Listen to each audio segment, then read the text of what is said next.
they say men have commitment issues. We don't have commitment issues. We stay with the same football team. We go to the same barber. We eat the same foods. We're very routine. If we don't want to deal with that woman, that's when it's, I'm not consistent. I don't know how to commit to anything. You're like, man, please. We are very, very committed to stuff. But when we don't want to, we use it as an excuse. Sometimes these guys who are single, they just need to admit they don't want to be with that woman. They like, he got a commitment issue. Nah, he just ain't feeling it. This is Caesar Walker, the cool, calm, collected one. And I'm Ronnie Gatry, the emotional one. And we are the Tipping Point Podcast, your source for the black male's perspective. Tipping Point Podcast. There's a guy sitting on the couch in here, a guy that has been on our target list for a while. And I have to say, I haven't done my due diligence in pursuing or recruiting him to the podcast. But none of that matters now because he's here. This guy, I call him the meme king. If you ever need to be uplifted, just follow this guy on social. He's gonna have something for you, for real. But no, this is a gentleman I had the pleasure to meet. I guess it's about three or so years ago. We're in the same industry, so we tend to commingle a lot. Him more on the financial side. But this guy leads an impressive team where he is now in terms of lending. And what I love about what he's doing now is one of his focuses in lending is getting opportunities to people that look like us, who may not believe that they have what it takes financially to get in the home. So like that's near and dear to my heart. That's close to my heart. It's an ounce of the character he represents. So without further ado, I give you my guy, Tim Harris. Welcome, sir. Welcome to the pod. Thank you for having me. That was a strong introduction. I was waiting for somebody else to come in. You know, you saying around me? I was like, somebody else? This dude sounds good. Yeah. I want to meet this guy. Now that you mentioned that black, is he ready? Is he outside?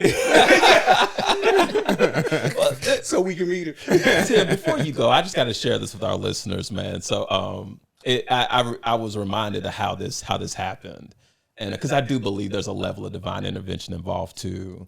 But I happened to be leaving the gym, and I cross paths with Tim and his wife. They're about to get their workout on, and we do our thing, right? You know, and then Tim says, "Man, we ought to grab lunch sometime, man." And I was like, "Yeah, I really need to do this, like for real." And then I happened to mention the podcast.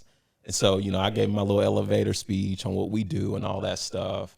And unlike me, I actually followed up and said, "Hey, man, let's go to lunch." And Tim responded back and said, "Man, I went for real." No, I'm But no, man, we connected for lunch. And oddly enough, we connected for lunch earlier today. And started talking about the podcast. Tim dropped some gems on me, and you know how I go. I'm really reserved, and I don't like to really, overstep my bounds or whatever. So I politely, calmly hinted at the possibility of him just recording with us today. So here he is, man. And Tim, again, man, thank you, number one, for on such short notice for coming through. My pleasure. But we just really thank you for being on this podcast for real. It means a lot to us. So yeah. Sir. So yeah, and that's how Gat knows him, but Tim and I have crossed paths, obviously. I forgot you were over there, Walker, after that intro. That usually happens when you ask me how my day, or supposed to ask me how my day is going, but it happened later, so all good. No, but I know you because, we were members of the same church, That's so right. I met you, and obviously you're a man of multiple talents, clearly, musician. Yes, sir. Yes, sir. But I always want to hear people's origin story, especially when they're doing something. I'm assuming that you do have a passion for, that you feel strongly about. How did you get into the field that you're in now? Ooh. So long story short, it's nothing but the Lord just told me to do it. So I'm, believe it or not, most people don't believe this. I worked on a garbage truck until I was 30 years old, right? Really? Yep, 30 years old. I don't think I knew this. Yeah, Wow. Worked until I was 30. Business ended up kind of going down. So what that ended up doing is kind of putting me on almost a little hunt at that point to figure out what I was going to do. So I was working this job. One of my cousins told me, she's a realtor, told me she thought I'd be good as a loan officer because I know a lot of people, things like that. Prayed about it. Lord told me clearly to go get my license. I knew nothing about finance. nothing about anything. So I studied, took the test to become a loan officer, left that job, and here I am. Nice. Oh. And I love how brief it was to the point. Yeah, I like that. I don't want to. You heard how he introed you, You right? give me that same story, I will tell it in 30 minutes minimum. I can do that, but I don't want to bore y'all with the details, That's what's up, though. But it's nothing but a blessing. I have, no financial background, anything like this.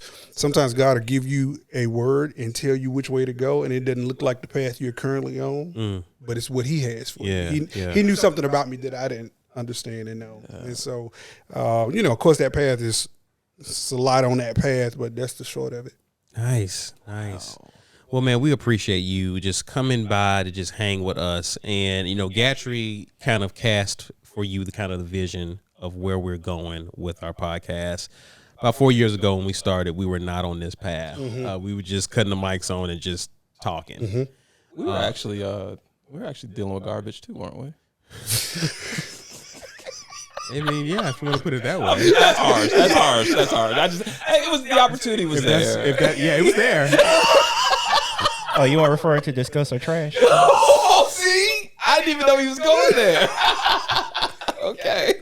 Anyway, go ahead, Walker. I had to. Which is a segment that got trash. They got trash, yeah. Yeah, pulling up from the logo today.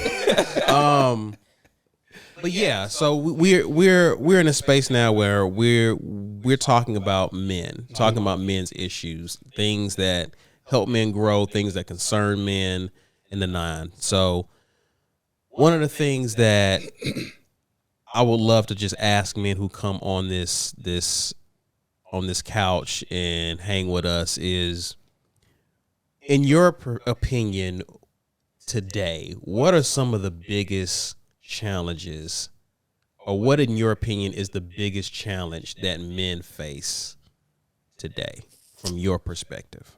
I think just that definition, first of all, like what is a man? Because up until this point, I feel like there's been so many things that's thrown out at us. You hear all these terms thrown out, hypermasculinity, you hear metrosexual, you hear all these different things, right? And so I think the challenge is for all of us to bring balance to all of those terms.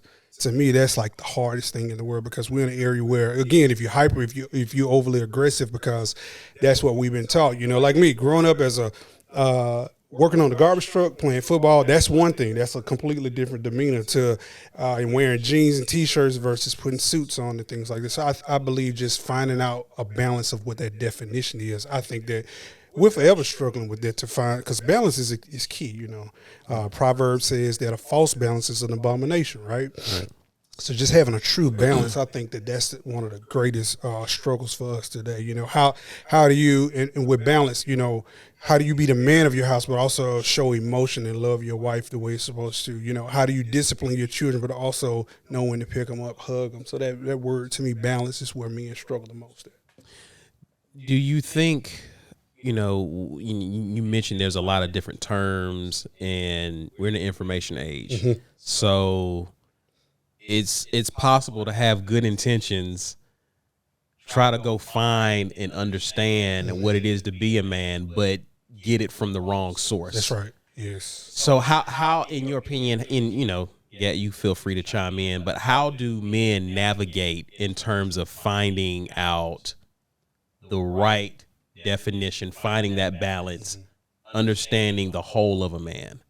I think, me personally, I believe it's strictly through prayer. Because I think we lean to the wrong sources.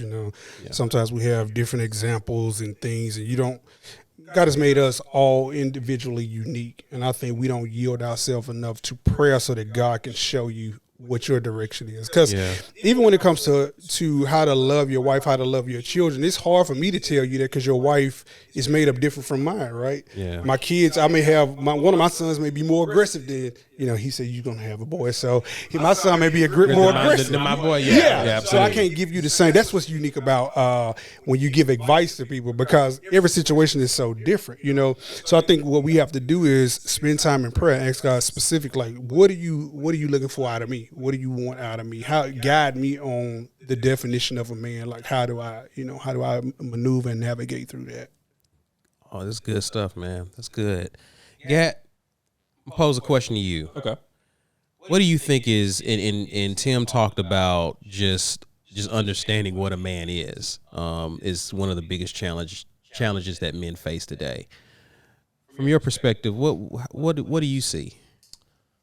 Oh, man, the term balance again. I know I'm reiterating, but that is the first thing that pops up for me. And I know, Tim, at lunch today, I was sharing an experience that I had in terms of my wife and I, and in terms of like my viewpoints in marriage when we started and where we are now. And I have a more balanced viewpoint than I did early on. Like I've said on this podcast several times, I had it all figured out. No one could tell me anything, especially her. I got this thing. Watch me steer it. When under the surface, it was empty. Right. So when I think of what that man looks like, in my absorption of that, again, balance is that term, and that stems from being a husband. That definitely stems from being a father with multiple kids. Like you said, different personalities. You got to be balanced as you are to deal with these different personalities effectively. Mm-hmm. Yeah. And I love what you said, Tim, about the whole prayer aspect, because I don't think that gets talked about enough. And I'll revisit that later on. What I'll add to it is, and I think both of you guys, gave great answers to this, because I don't think it's just one thing. Right. Yeah. Right. There's a lot to being a man. Yeah. There's a lot of different challenges that men face. And one that jumps out to me, because I was thinking about this on the way here, and you kind of touched on it briefly, Tim, is the issue of identity, and I think, I'm reading the book, The Purpose and Power, Understanding the Purpose and Power of Man by Miles Monroe. Mm-hmm. And one of the things he's talked about is that there was a time where women depended on the man to go out and provide and protect, hunting for food. He could risk his life, that's right. And so when he came home, it was a blessing to see him. He could be limping, he could be bloody, he could be whatever, but he came home, and especially if he came home with food, like it was almost a celebration. Mm-hmm. Well, now men don't have to go out and risk their lives, but not only that, women are going out here and getting it as well. So the validation that men once got from being in that traditional role isn't there. And so it's leaving men this question about, where do I fit in today's world? That's good. And where do I go to receive the appreciation that my grandfather just seemed to easily get when he just showed up to the house? And so identity to me is a huge thing in that regard. But what I want to throw to you guys is what I'm seeing with especially young men. I think that one of the biggest challenges is distractions. Yeah. You can find out your identity and your purpose, but my goodness, like, you're distracted. Yeah. There's a lot going on. And what bigger distraction is there than women? Ooh. I love our women. I love them, but how many brothers? We got guys coming to our minds right now that we know are just distracted by women. That's even the things we do as men. It's not for really the purpose of enriching ourselves. It's for the purpose of attracting women. Right. I think about the Dave Chappelle bit that he did on a comedy special. He was like, we don't get the car because we like nice cars. Yeah. We get the car because they like the nice car, right? And so I think about how distracted and even how our purpose is kind of tainted because we're not doing certain things for us to be better. We're doing it so that this woman will notice me, that woman will notice me. But y'all thoughts on that? Start with you two. Man, that was good. That's good. Everything that you said. I do think, going back to just the prayer piece, I think that is because it still comes on us, right? Sure. So even though women are or can be a distraction, at the end of the day, when you look at Eve bites the apple, nothing happens, right? Sure. When Adam bites, then he says, "What have you done?" Because at the end of the day, where are you? Where are you? It's on us at that point. I think that we have to, in prayer, gain a proper identity and become fulfilled in ourselves, because a lot of times what we're doing is looking for a woman to fill a void. You know what I'm saying? Yeah. So that void is there, and the enemy knows that. That women, that some of the biggest wars have been because of that. Some of the greatest men in the Bible, a lot of our heroes failed because of that, right? Sure. But even when you think about the story of Saul and David, you ask yourself, what did David ever do to Saul, right?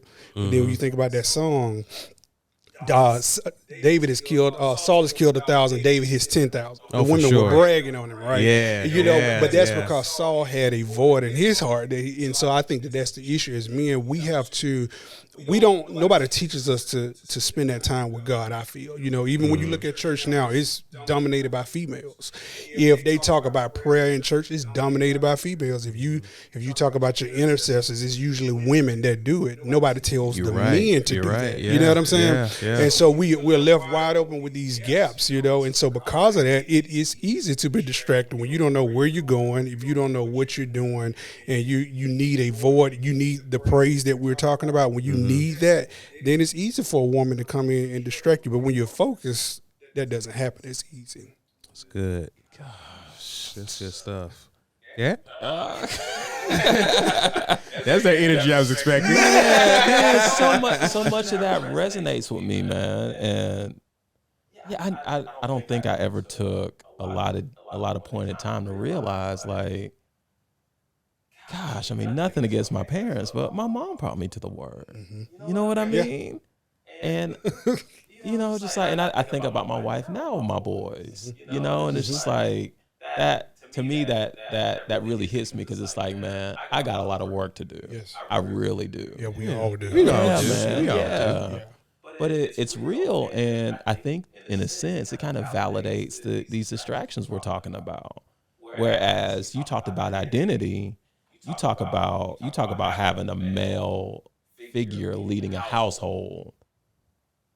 And I have sons, so I can only say it's for sons, but speaking life into your sons, helping affirm their identities, and who knows, maybe you lessen the distractions, and not just affirming their identities, but leading them in a spiritual way as well, which will help affirm or establish that identity. Like, that's, if and when that happens, there's a different outcome, in my opinion. But we teach it with girls, though, all the time. Come on, Tim. Let's talk about it. Let's make the daughters, so tell them they're beautiful, so another man has to tell. We tell that with daughters all the time. Take your daughter out on dates so that another man comes, she's not surprised by that. She's used to it. We teach that, but nobody does it with their boys. It's almost spoken against that. I can tell my son, you're a good looking boy. You know what I'm saying? Take care of yourself. We don't teach that to our boys. And I feel like we do that with girls. I'm so excited. But you're right though.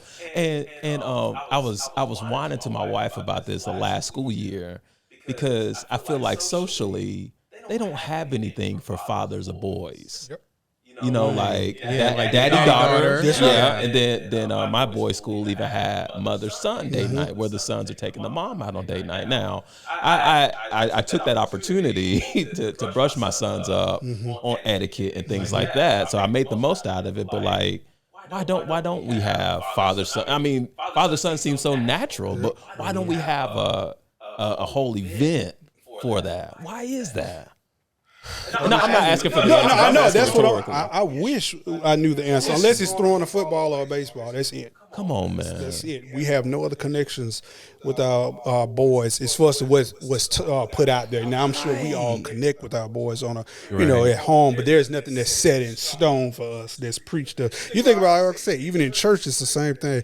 Right now, you can name 1,000 women conferences. You can say women that are loose. Everybody knows about all that stuff, and it continues annually, But there's nothing for us as men to connect with ourselves as individuals, and then with our children. There's there's not a lot of things that are continual. There's little things that people shoot at every now and again, but it doesn't. It's not continuous. Yeah, yeah, and I think that's why I think you need platforms that do talk about this and provide a standard for men in terms of fatherhood, in terms of mentors, in terms of that whole nine, so that they can see it. Yes, you know what I mean. And I think you guys are speaking to an issue that exists. People don't see enough of it, even with Father's Day. You know, how many jokes are stemming around Father's Day and That I was a part of. You know, memes. well, I think I echoed a lot Yeah. that you said, you know, and my thoughts about Father's Day are mostly in jest, but there's some truth behind it, man, in terms of, you know, it's just not make a joke kind of funny. That's a layer of truth to it. It's not received as well as Mother's Day is. It's not. And you know, I'm not throwing any shade at our mothers. Yeah. Right. We need them. We got here because of a mother. Yeah. Right. That's right. But it's just like, we're men, we're fathers. Like, we are important too, because as we've talked about on this podcast, you take us out of the household, what happens? That's right. And I'll say this to that point, Gatry. You know, we have this thing, when I say we, I mean our culture. We have this thing to where it's like a zero-sum game. Like, if we champion fathers, someone immediately is like, I don't have anything against mothers or that. No. We can celebrate both. Yes. It's okay. Yeah. But there are clear deficiencies on the side of men to where they're not getting the appreciation. Oh, let us try to impede on Mother's Day and say, what about the fathers? Right. Heads getting chopped. Yeah. Right. You see what I mean?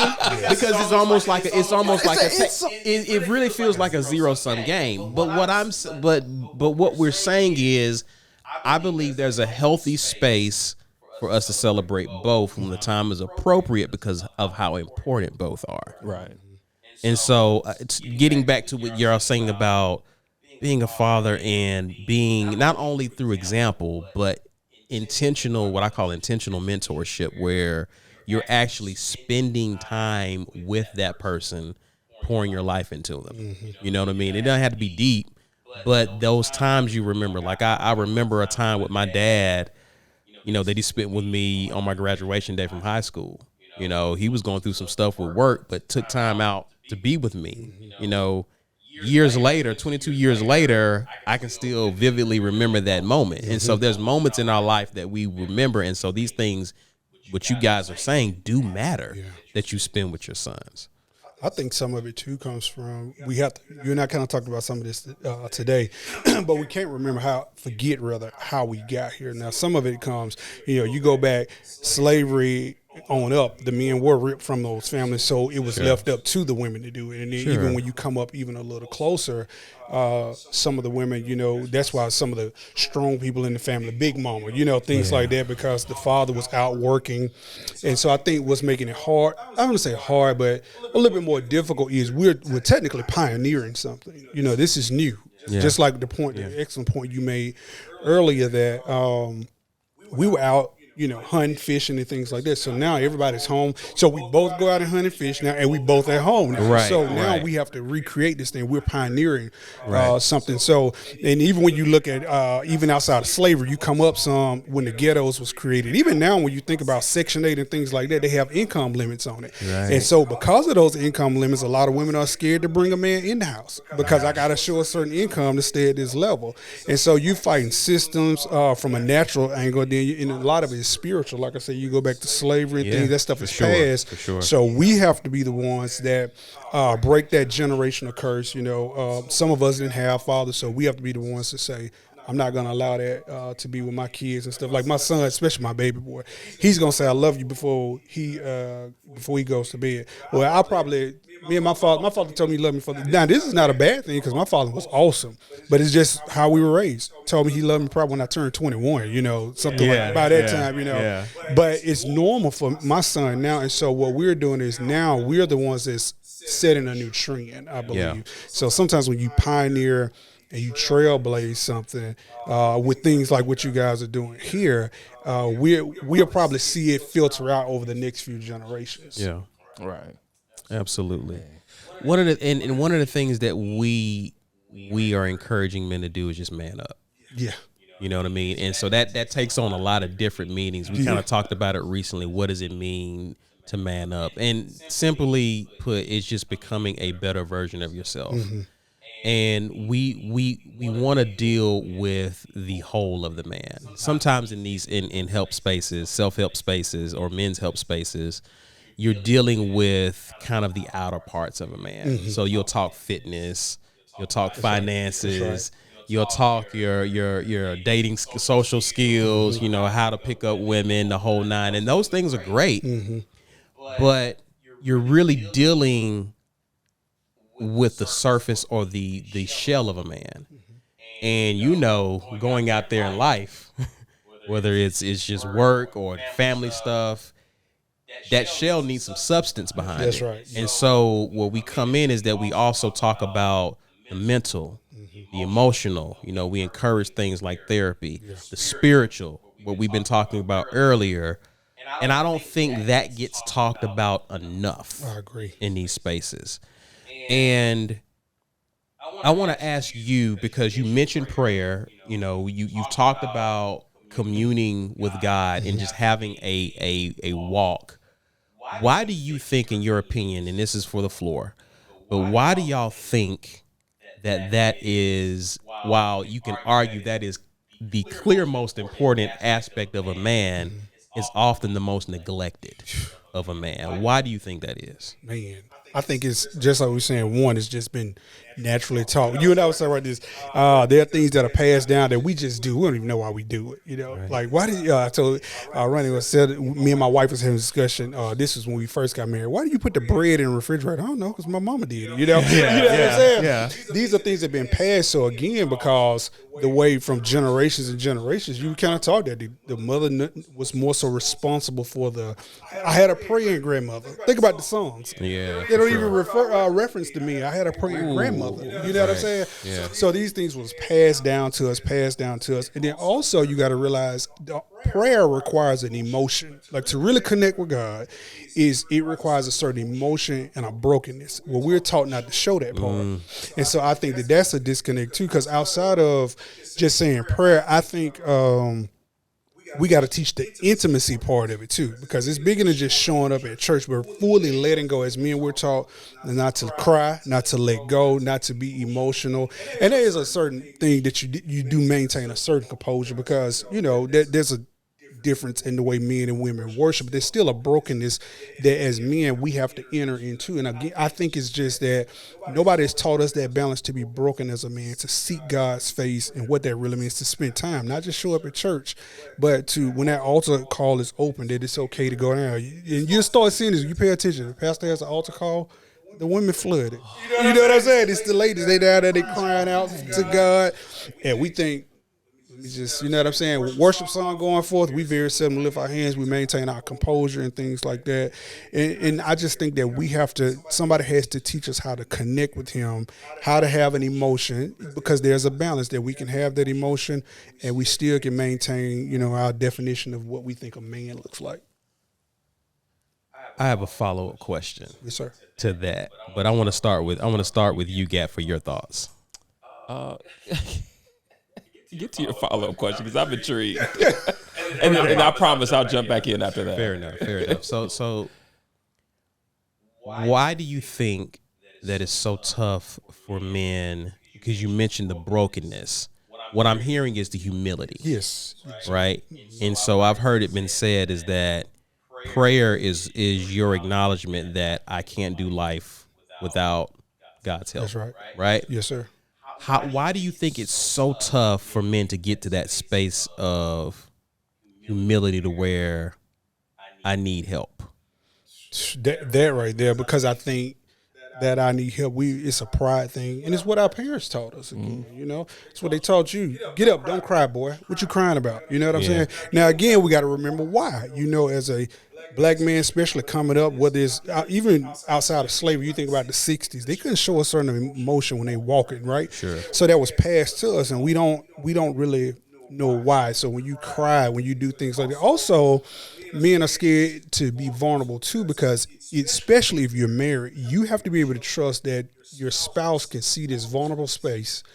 And when I do cry, you understand it, but it still will allow me after this cry to still maintain my spot. Because that's hard too. Sure. Some men don't want to be broken in front of a woman, because once she sees this part of me, then she won't give me that space back again. Or you've had a bad experience with that. That's right. Or even that woman probably grew up in a similar environment. That's right. And picks up on that sign. Is like, ooh, we got a weak one. That's right. Yeah. And I think that's all it is. That we're technically rewriting what a man is about too. When you think about it, we're rewriting the whole definition, the whole script. Everything is being redone right now. But I think that because of what's been passed down to us, we are afraid to connect with God like that, because all of that stuff is, quite frankly, especially when you talk about the South. Emotions, crying, weakness, all that stuff is associated with homosexuality too. And nobody wants to be called gay. Nobody wants to be called weak. Those words are trigger words for men. Right. Because it's a form of emasculating a man. Exactly. And no one wants to be emasculated. Yes, and actually it's the complete opposite. If you're a real man, you should be able to show all emotions, because anger is still an emotion, right? It's just a different type. And so nobody wants to be associated with that. You weak, you're this. So we maintain a posture, and we're never broken. Ronnie Gatry's into the chat. I heard emotions and I just showed up. Welcome. Tim, let me ask you this. Like, I'm a very emotional person. You know this. I mean, it doesn't take long for people to notice that about me. In your opinion, thinking of that, I don't want to say ideal man, or can I say that? Okay. In your opinion, it's your question. That there has to be some emotional limits, right? What does that look like from your vantage point? And excuse me. And I said that earlier.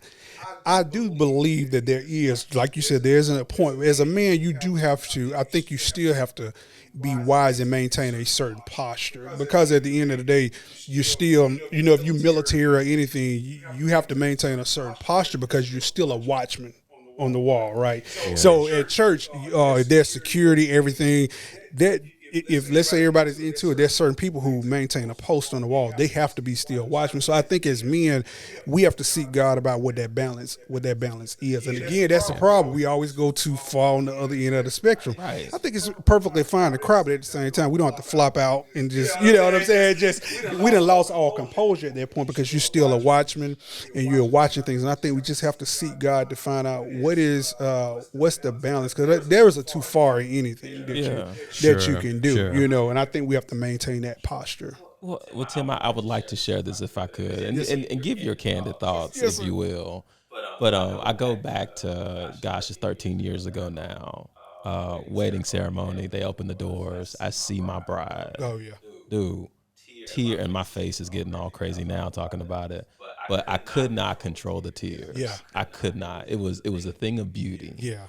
And so I'm in that moment. I'm fully present. I'm watching my bride walk down.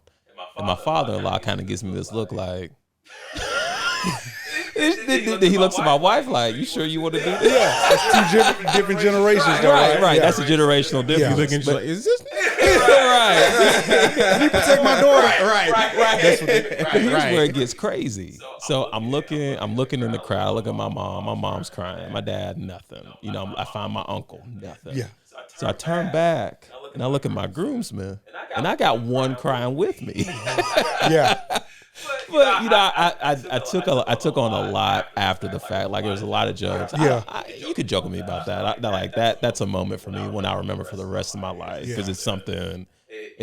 Something you don't experience every day, and I don't know if I experience that ever again. Yeah. But like, thinking of that as an example in terms of emotional balance, like, now I think you're gonna give your boy a break. Yeah. I think that's different, and I think that's different too, because our women and children need to see that from us. You know what I'm saying? Like, that woman needs to know she's appreciated. Right. She got dressed for a reason. It wasn't for you to stand there and look stone faced at her. You know what I'm saying? She did all that, her hair and all that, for a reason outside of the photos. And again, I think that's been the problem. We have not let ourselves go to a certain. Although there's there's a limit, we still should be able to let ourselves go to a place of appreciating our wives, being able to use certain words, because we've been taught, you know what I'm saying, like special occasions. That should be a daily thing.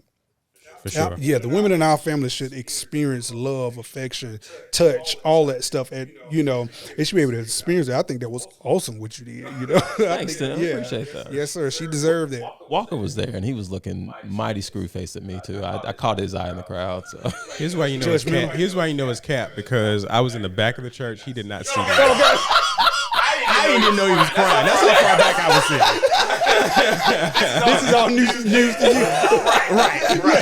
Right. I don't doubt it because of my knowledge of games. Now, was he at the wedding? yeah, the wedding. I know he was looking at you. You see, I know. He let you have his moment. I know. Man, he was crying like the Tin Man from the Wiz.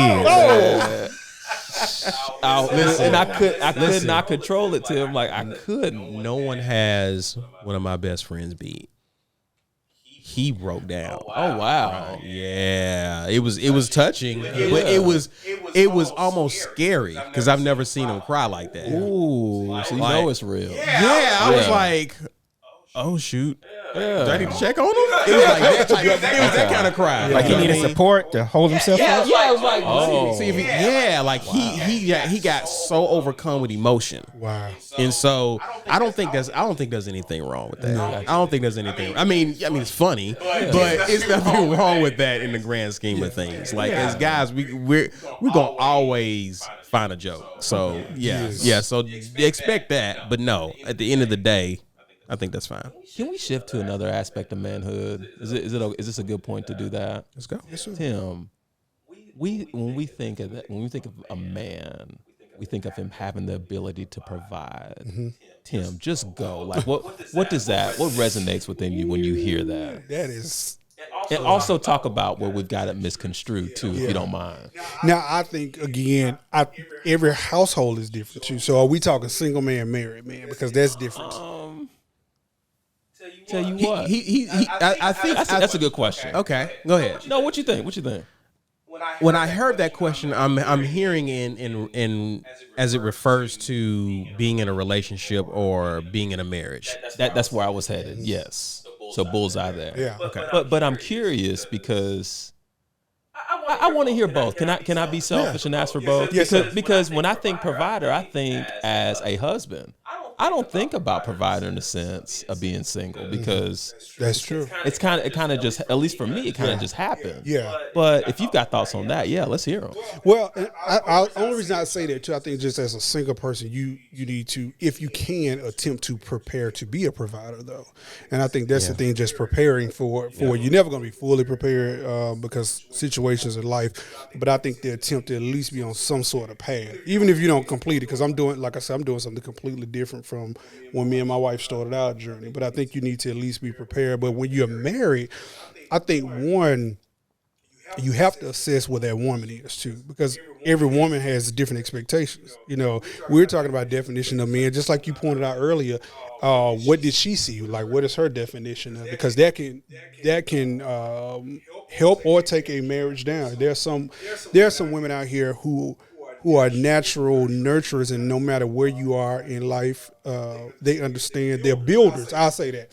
What I mean is, as you start in your business or whatever you're going to venture into, they can naturally assist you and be there and even go out and pull things in with the understanding that one day you're going to make more money or whatever with that understanding. But there are some ladies that can't marry a man like that. That's perfectly fine, but you need to figure out who you're dealing with. Because that woman you need to already be established. You need to be making six figures, but that's their right? So you need to figure out which woman you're dealing with. And I think those things will help you understand what you're going for.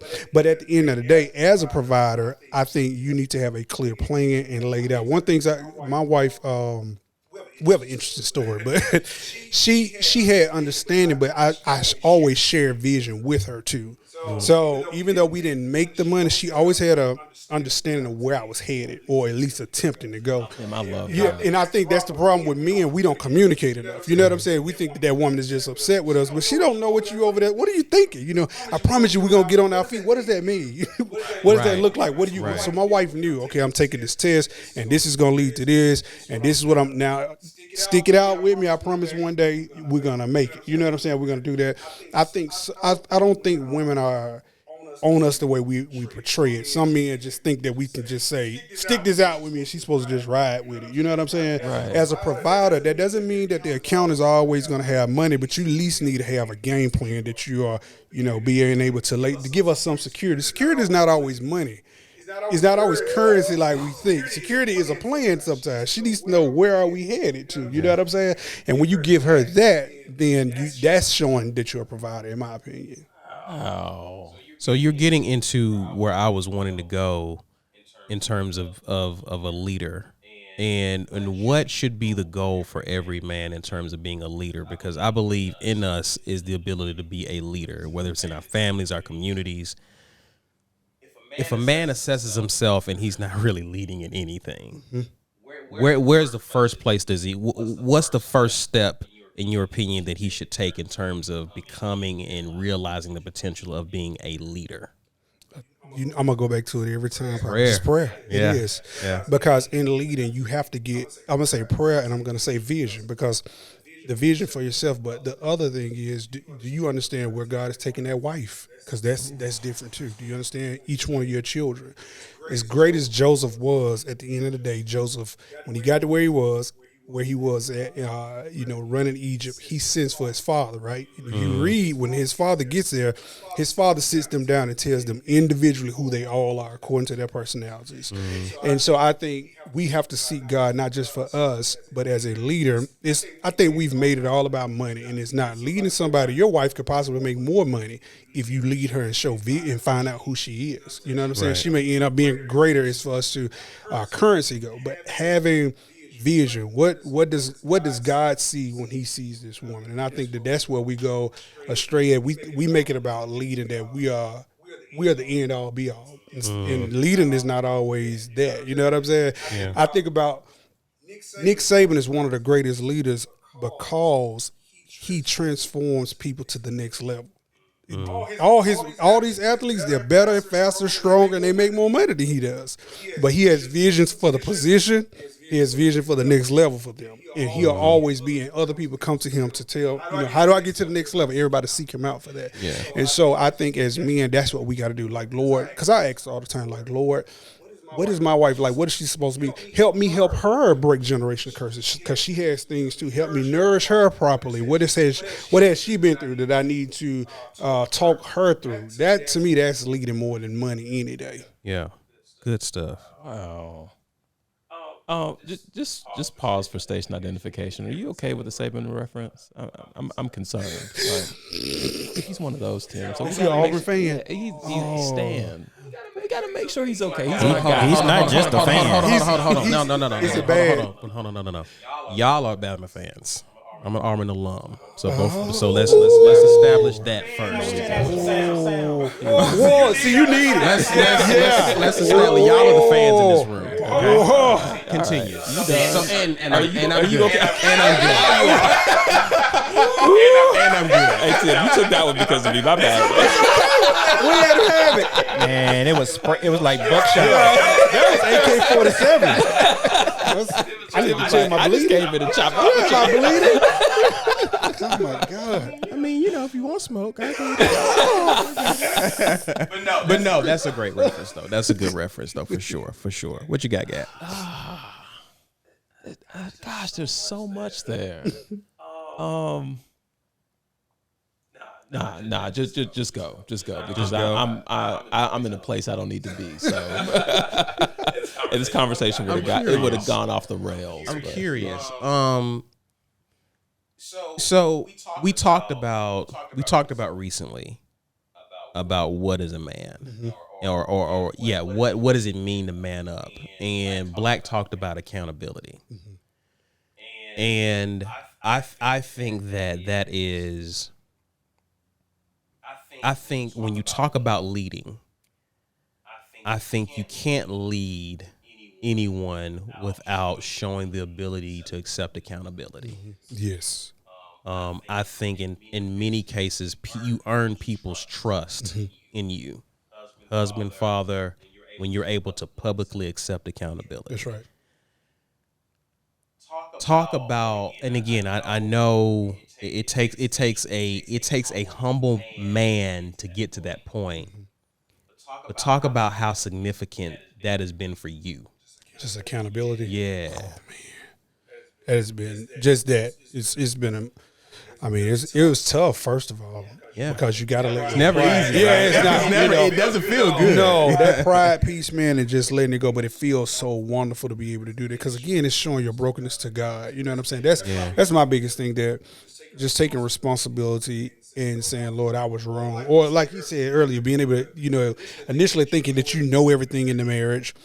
This is the way it's going to go, but then knowing that God's grace allowed you to realize that I was completely wrong. And that accountability piece, man, to me, that's the biggest, even when you mess up on even business decisions, because like I said, my wife is stuck out. I was like, oh, no, I blew that one. Like that. Yeah. That was bad.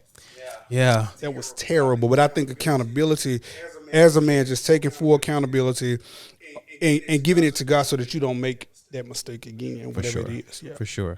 And I think it's tough because, one of the things I've shared with Gatry is like, man, you made some promises to your wife's father. Yeah. You worked hard to convince her this plan was going to work. Yeah. Or you knew what you was doing. And now you got to go back to her and say, you remember that thing I said I was going to handle? Yeah. You know what I mean? And that's tough because you don't want to let this person down. It's tough when, it's one thing when you just let down a stranger. You know what I mean? Depending on your integrity, that may or may not bother you. Right. But when it's someone who you respect that you let down, it hits a little differently. Yes. So it's the strength to say, you know what? I missed it. I missed it. Forgive me. We won't be having this conversation in the future. You know what I mean? We'll be having less of these in the future because I still think as you grow as a man, you're going to take some risks. Yes. You know what I mean? You're gonna miss it because you're on a new level that you're not accustomed to. And so, and it brings you back to the conversation about prayer because that keeps you humble. All right, I don't know. I've never been on this level before. I'm doing well. I'm doing better. Yeah. But I'm on another level. And so I think that can be scary for you and for her, depending on where you are. So just talk about how you reassure her and your family when you're on a new level that may be scary. So I think the first thing is that, again, I think men, we don't admit it. I think it's the demeanor. I think that's what get women sometimes with us, like we look stone faced. Yeah, I got this. I know what I'm doing. And it's okay to say, God has challenged me in this area. I'm nervous. Yeah. It's and I think we're scared to be vulnerable and say that. And I think if you have the right woman, she's gonna take those words and she's gonna make sure you're comfortable in that situation, and she's gonna make sure that you're not exposed. I think that's the problem. And then we end up mad later because it fails, and then you're not with me. I think we just we have to communicate more. I am scared too. I don't know what I'm doing. I have zero idea what's going on, but this is where God has challenged me. And then we have to also make sure that they understand that I think that I am doing what God has instructed me to do. But inside of that, I do think, because we're forever learning how to hear his voice, right? So because of that, we still have to be open when we're telling her that is not a zero tolerance. And what I mean is that we're open still because God will use her to tell you when you're being stupid sometimes too. Because that's the thing, sometimes we think it's just, and sometimes she'll tell you. Let's talk about that. So how do we handle those moments? Because you the head, right? Yeah.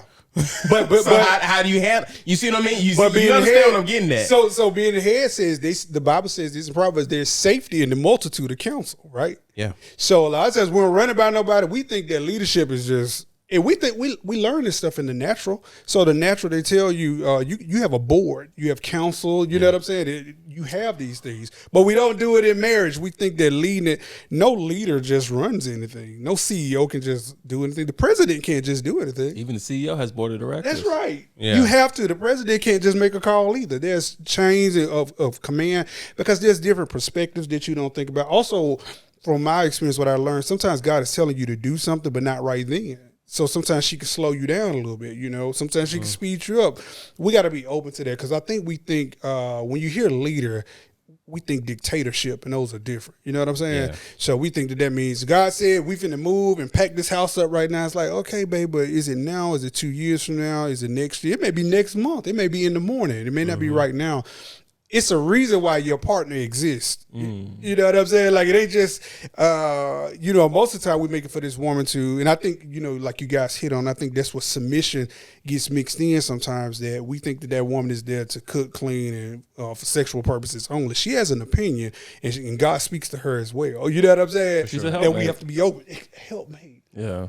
Like, what, it ain't just to help cook. Right. That's what our fathers have passed down to us. They know things that we don't know sometimes. Yeah. And we got to be open. And that way, you spread the love a little bit. Right. The way I look at it is this. I think women and men obviously have a different hardware, but they also have a different software. That's right. And with the software comes a different function, a different perspective, a different way of looking at it. And so I think it's important, and you can tell me, you just young guys out there who are single, when you're looking for a woman, look for a woman who actually helps you along the course of your life. Yes. You know what I mean? Not help you to be what she wants you to be. Right. But she actually helps you get you closer to where you want to be. That's right. And I think, once we get past the physical of a woman, and we can see a person that, you know what? I like who I am when I'm around this woman. I like who I'm becoming around this woman. Yes. You know what I mean? Yes. If you can say that, bro, what you doing? That's right. That's right. You know what I mean? Yes. And so I think when there's something about a woman's ability to help. There's an investment in you. And I think there's a balance there because women there are certain things women need from a man, but it's almost like the person who was looking for Abraham's wife or Abraham's son's wife. The woman was at the well, the guy was like, give me something to drink, and she was like, oh yeah, That's right. your donkeys need Yeah. need water, like helping. That's and right. he was like, that's the wife. That's the wife. So a woman who really, even though she got a career, she's doing her thing, but for some reason she helps you. I think those are things that, as a man, knowing what you're going to be up against, knowing the decisions you're going to be making, I think that's a great quality to look for in a woman. Yes, and that comfort piece too, because I think about it. So I say this all the time when it comes to when you hear people talk about marriage and they use the virtuous woman and all these things, right? But I'm gonna tell you one of the greatest women to look at now. This is for a different reason, Delilah, and I'm gonna tell you why. That is so funny that you mentioned that. So Delilah is so good that Samson spends so much time out fighting, right? Because as a man, you fight out in the world, so you don't want to fight when you get home. Delilah was so smooth that she was allowed to place this man in such comfort that he received a haircut in his sleep. Think about how much comfort she provided. Come on. You know what I'm saying? She gave this man so much comfort that he defied God. He told her a secret that the Lord told him never to tell. And that's really what women don't understand, the power that they have. They can create such a culture that you come home and rest. You'll do anything. You give up anything. Well, I mean, that's what you're describing is a certain skill set that's used for negative instead of positive. That's right. Yes. Go to strip clubs. That's right. That's exactly it. That's really what I mean. They put you in again to the life of me. I don't understand the concept. I'm like, this ain't free, player. Yep. But the comfort is so good for men that they're willing to just hand over. Throw money. You know what I mean? And so, but it goes back to what you're saying, the comfort. If you can take that and repurpose that for a man's good, instead of to extract from him, you can get anything from that man. And that man can go to what levels he can go to when you repurpose that skill set. You know? Yes. And so I think one of the things that I see that's especially in Christendom is I think there's a lot you can learn from women like that. You know, but the end game. What is he doing?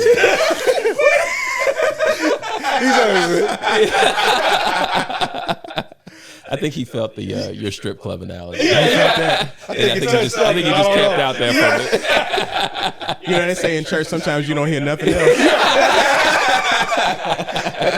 He agreed with nothing else. But yeah, I think. But again, those types of reason why I say that is those women understand men. They do. To the degree to which they can get what they want from that man. Yes. Yep. And I mean, how long has this been happening? For centuries. Probably since the beginning of Earth. It's been happening. Yeah. You know what I mean? Yep. So, you know, it's and I think the I can't think of who was the guy in the Bible? John the Baptist was in prison and he ended up being murdered. And you remember the was it wasn't Potiphar. You talking when Caesar asked for his head? Caesar. Yeah, It was Caesar. His wife. Yeah. Asked for the head on of the John. platter. Yeah. I think the woman's daughter came in and did a dance. That's right. It was a dance. And Caesar was like, I will give you whatever you want. Like he goes back that far. He didn't even want to do it either. He didn't want to do it. Like once she told him, she was like, "Oh God!" Yeah. But I put it out here. Yeah. The dance, though, my God. That dance had to been something special. That's all I'm saying. Is like women for years have understood how we work. Imagine if it was a woman who was invested in our purpose. Yeah. Imagine finding a woman like that. Yeah. You know what I mean? Think about how amazing that would be. Oh yeah. And so, yeah, not to get on that tangent. No. So I'm just wondering, like, how important was it for you? I don't know if this was the situation, but that your wife had a relationship with God. Oh, very important. Because I feel like God keeps her grounded too. You know, that's what equally yoked, in my opinion, is just really being about. Her relationship keeps her grounded and her faith connected with my faith. Because there's things that we can't see, you know, outside of us talking, but I feel like our faith connected. Now, the other thing is they have to have vision for you too. She had to believe that I was able to accomplish that as well. You know what I'm saying? Because some guys are just talking. Some don't have the potential to do what they're saying that they're going to do. There's no potential there. I feel like her relationship with God, her prayer life, made her believe in what I was doing. So I think that is key. Now, was she with you when you were a garbage man? Toward the end of it, yeah. Probably the first couple of months of it, yeah. She stepped out on faith. Yeah, exactly. She did. She stepped out on real, which is why now she has whatever she wants. Not from a spoil angle, but from the angle of you stuck it out, so you get whatever you need, you know. But that takes, and she did it with joy. That's different too. Because I've seen some people do it. Yeah. Not once did she make me feel less than. Wow. Now, once did she make me feel like, you know, when you go, it was none of that. You know what I'm saying? When you go, the way she handled me, you would have thought I had money at that time. You thought I didn't know nothing. Awesome. Yeah. That's awesome. So that gave me, and I say this all the time to guys, even when guys mess up and you get to a certain place in your career, you think that these women are attracted to you. They're not. They're attracted to the glory that this woman has stuck out and created. You know what I'm saying? And that's what they don't understand. That woman, if somebody sees me and is drawn to me, this is what my wife has through time helped build this confidence to this point. You know what I'm saying? Like that's what you are attracted to. You move her, it moves too. Right. Tim, I want to go back because you intrigued me with your story. I mean, for real, Tim. Like, dude, were you a garbage man? Oh yeah. Like So- on the back of the garbage truck. So Smelling like, all of that. It was awful, bro. It was awful. but take me back to that in context of like, and this is just me, Tim, and this is no disrespect at all. I know how I am. Yeah. I would not have any confidence stepping to any woman if that was my profession. You know what I mean? Yes, I do. I'm kind of embarrassed to share that. Yeah. But talk to me about like how even being that, you still had that fortitude. Yeah. You know what I'm saying? To step to your wife the Well, way you did. in our relationship kind of evolved, she and I. So it's more so to that point. I'm kind of like that too. I'm very, matter of fact, I say all the time that the Lord used that to humble me too.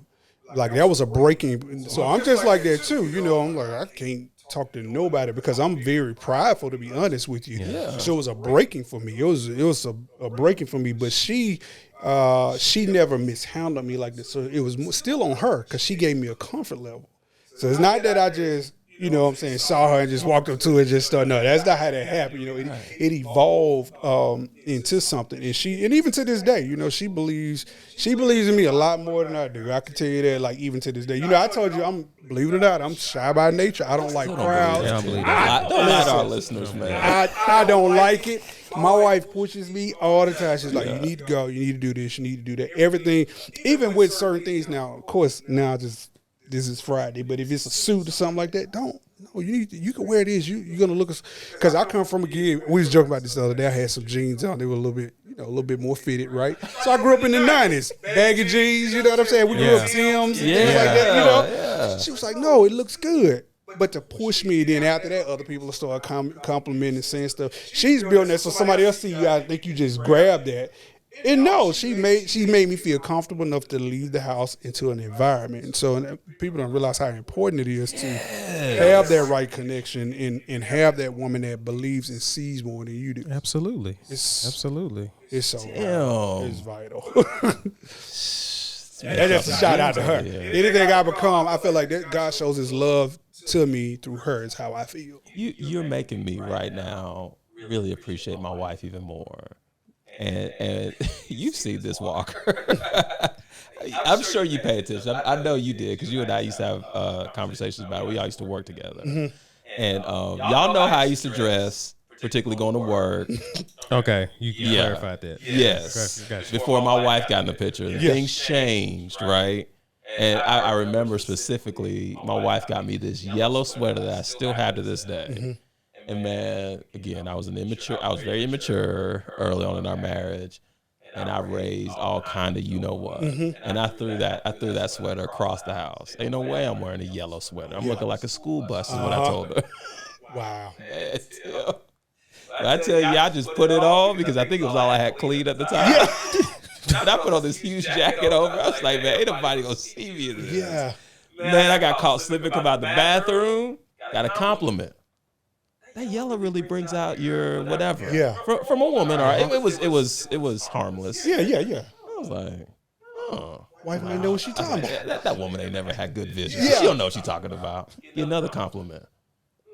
So now I gotta go home, and I was too prideful to eat crow. Yeah. But now I gotta know, like, my wife picked this out. She had all this stuff in mind. It worked.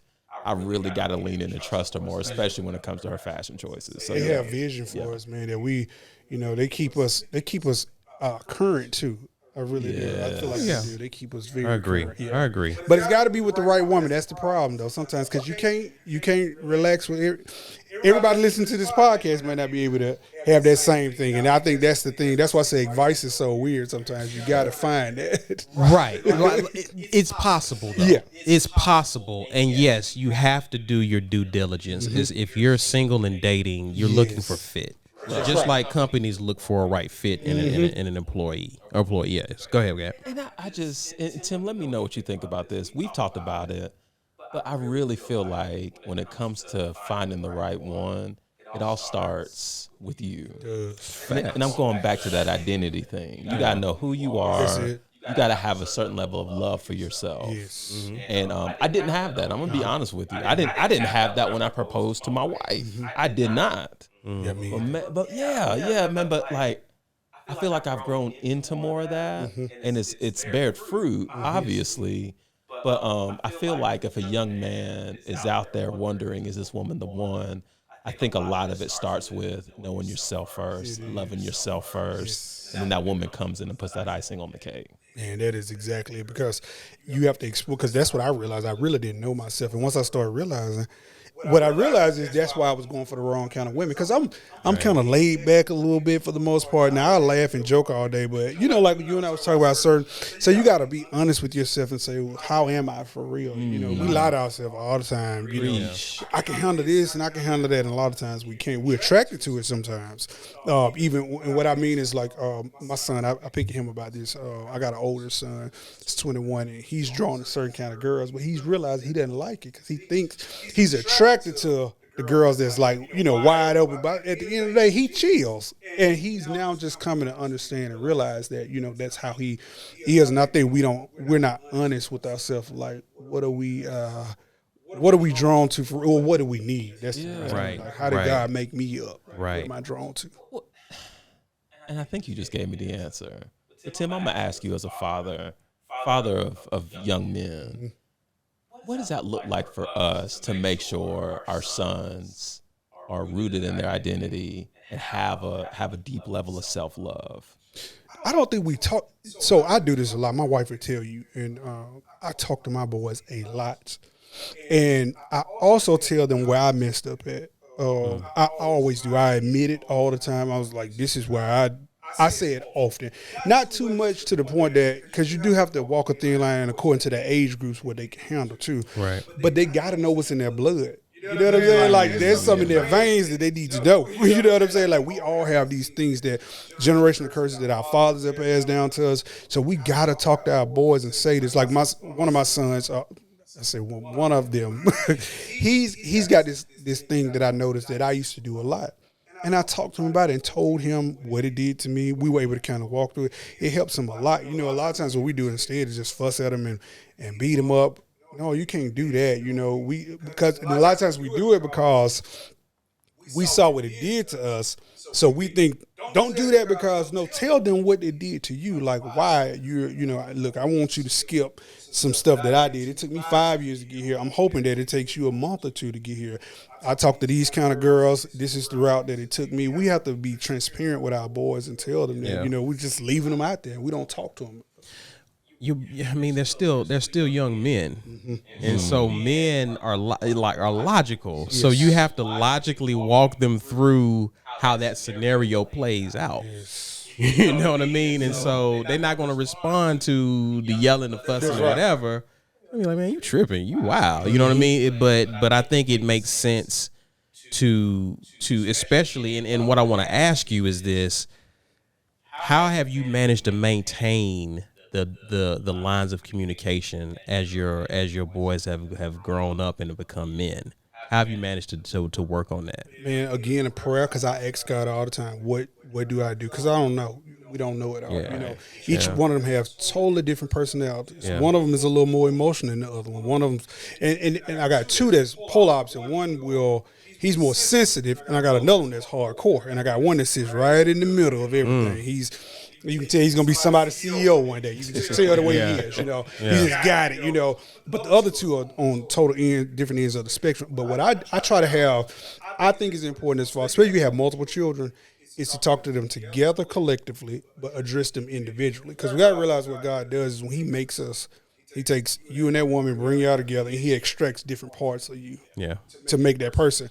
And one of them is gonna be more dominant in certain aspects, like the one that's real, stern, and he's kind of mean, but I can be like that sometimes. So I'm able to individually talk to him about being hot-headed.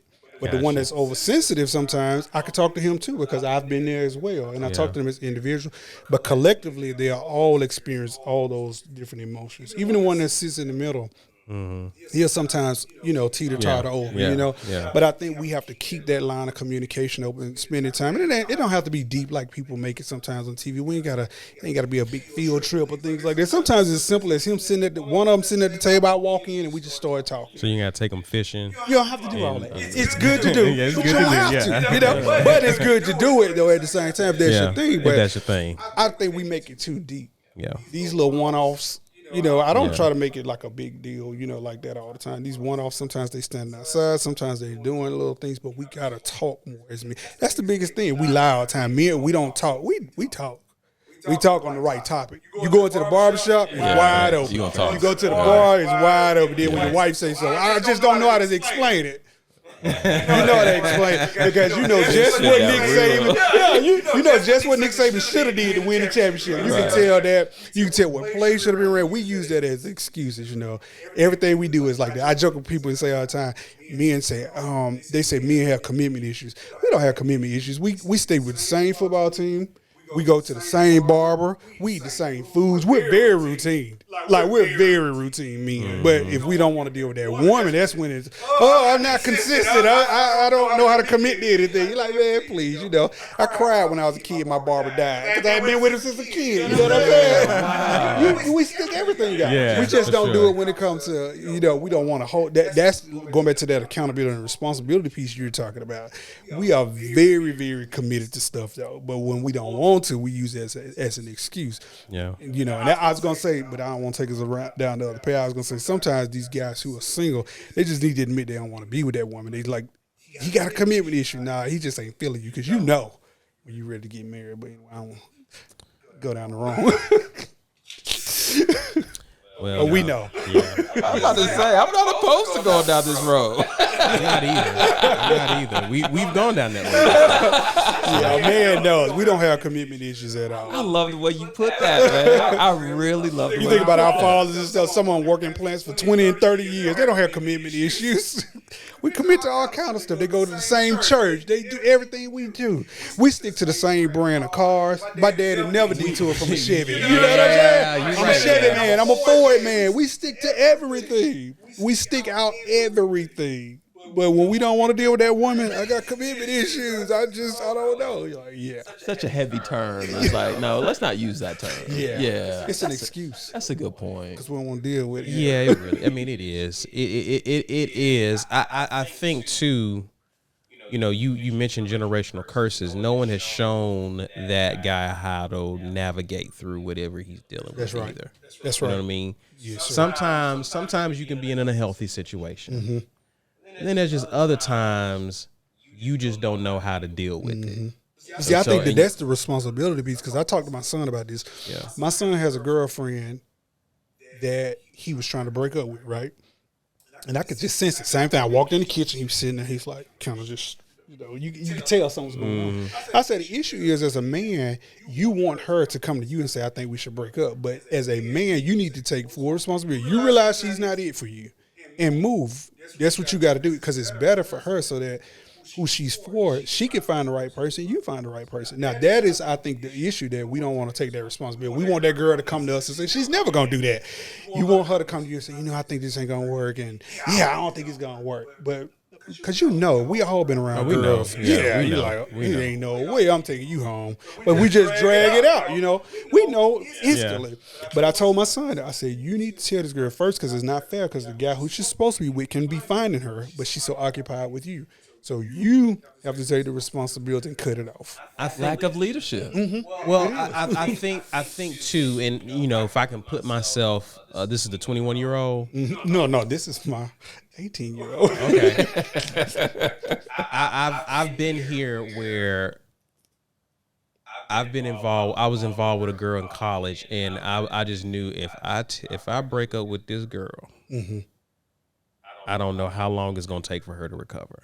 And I think that's something that a lot of guys, especially at a young age, deal with. Especially if he has a gauge on the pulse of her emotional makeup, this is gonna be just terrible. Yep. She just gonna take me all the way down through there emotionally. And I think what he has to learn, what I had to learn, is you have to set the tone early in the relationship for you to be able to speak to whatever's going on. That's right. And I think what happens is you don't do that, and then now you got to do it at the worst time. But if you set the tone for it, she it's not going to make it easy, but at least she knows this is what, you know what I mean? You almost condition her to do that, you know what I mean? Or go with that. So, but here's another opportunity, as we talked about, for distractions to creep in. Let's be real. If she putting that thing on you, it's going to be a lot harder to have that conversation. Yeah. But and also goes back to what we're talking about. How do we build our young men to be able to, withstand the distractions? What advice have you given your sons about what they need to be focusing on? Because the way my life played out, it really, shout out to the late great Nipsey Hussle, but it really was a marathon.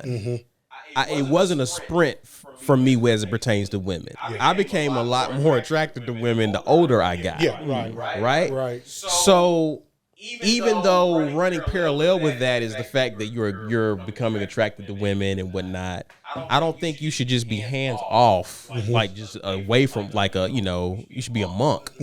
But at the same time, you should be learning how to develop those skills of communication with women, learning how to talk to women, have conversations.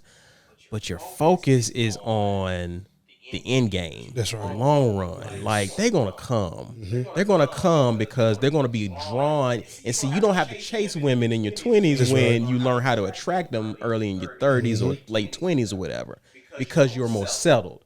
You got a home. You have a career. You got all the things that I hear women trying to push a guy to. You already have that. That's right. And so that makes you a much more of an eligible man. But I didn't have that understanding earlier in my 20s, and that's definitely something I want to share with my son. Like, hey, they ain't going nowhere. That's right. They're not going nowhere. You are going somewhere. That's right. And that should be your focus. Learn how to talk. Go on a date here and there, but they should never derail you from the man you're meant to be when you get to this point in life. That's the truth. But see, I think we have to teach just that what you said. Yeah. But then also teach our young boys at an early age too, because it's all a mentality. As a man, we're taught to champion a certain. How many women have you been with? That's put out there. One of the things I'll never forget is my oldest son put a picture up on Facebook with his shirt off.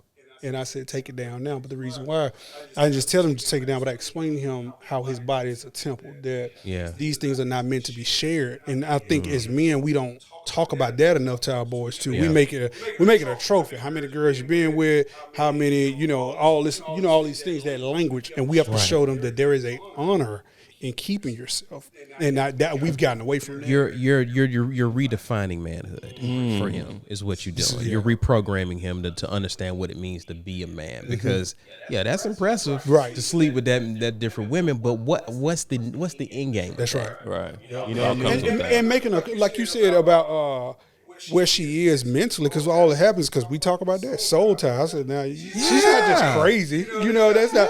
Don't make it like she's just crazy. There's a soul tie. That's what it is. You know where she is emotionally, because you got that connection with her that you probably shouldn't have fostered. That's what it is. Yeah. We have to admit that from and that's what I was telling us. You got to take responsibility for what you did in this. This girl's not just crazy. You saying it, all kind of stuff to her. You know what I'm saying? He knows exactly what to say. So. It's good guy syndrome. You suffer from good guy syndrome. You want to be the good guy, so you're going to do everything a good guy does. But what you're doing is you've been false advertising, because now you got to break up with her. That's right. And now you got to eat all the words. That's why he wanted you got to eat. You got to eat all the words you done put out there in the ear. So man. So in closing, man, any final comments you want to make? It's been a great conversation, man. I appreciate you. Yes, I appreciate you guys having me. My only thing that I say is just what I've said 100 times. I just want to encourage every man to give themselves to prayer. Allow themselves to be open, broken. The last thing I would say is that me and Ronnie talked about this is I would encourage every guy to, whether it's your father or whoever raised you, challenge you to have those conversations and ask them questions as far as to what do you think you failed at? What do you think you succeeded at? Yeah. Because again, what's in your veins? I told Ronnie one of the greatest things, my father passed about 3 years ago, and I had a chance to talk to him. He's a very successful man, and then this great fall happens. And I said, what do you think you failed at? You know what he told me? He said, I said no too much. He told me that. He said, stop telling people no. When people invite you somewhere, people ask you to do stuff, don't say no. The reason that was important because he knew it was in my veins. I want to be at home. I want to sit. But if God is giving me something to share, I got to stop saying no. So I would challenge men to community, which is all a part of communication. Talk to your uncles, your father, your grandfather, if they're around. And if not, even ask some of the women in the family who are around. And what do you think that the failures were, the successes were? Because you know the old saying, if you don't know where you're being, you don't know where you're going. Right. We don't explore those men enough. Find out what's in your veins. I'm glad you didn't say no to Gatry when he asked you to come on later on to do this with us, man. Well, I guess I need to say I'm glad you didn't say no. Yes, Tim. Tim Harris has entered the chat. I like what you I did say no, but I walked it back really quickly. Go ahead and plug what you got going on. How can people get in touch? What you do, what services you provide, and all of that good stuff, man. Definitely. Well, simple. I am definitely handle finances as far as to getting people at home. We talked about this. I definitely want to see more men purchase homes because in my business, I see families or single women, single black women buy homes. It's very seldom single black men buy homes. So we have products where we can put your homes. The short of it, 640 credit score. No money down. We can get you in these homes, give you grant money, all kind of things like that. Awesome. And if their credit is not good, I can guide them, along the way. And they can contact you how? 205-470-1101. Awesome. That's doing good work, man. I mean, Trying. yeah, man. No, I see it from afar. I see it from afar. Big ups to you, and thanks again for stopping by. Man, thank you for having me. Keep Your Point Podcast.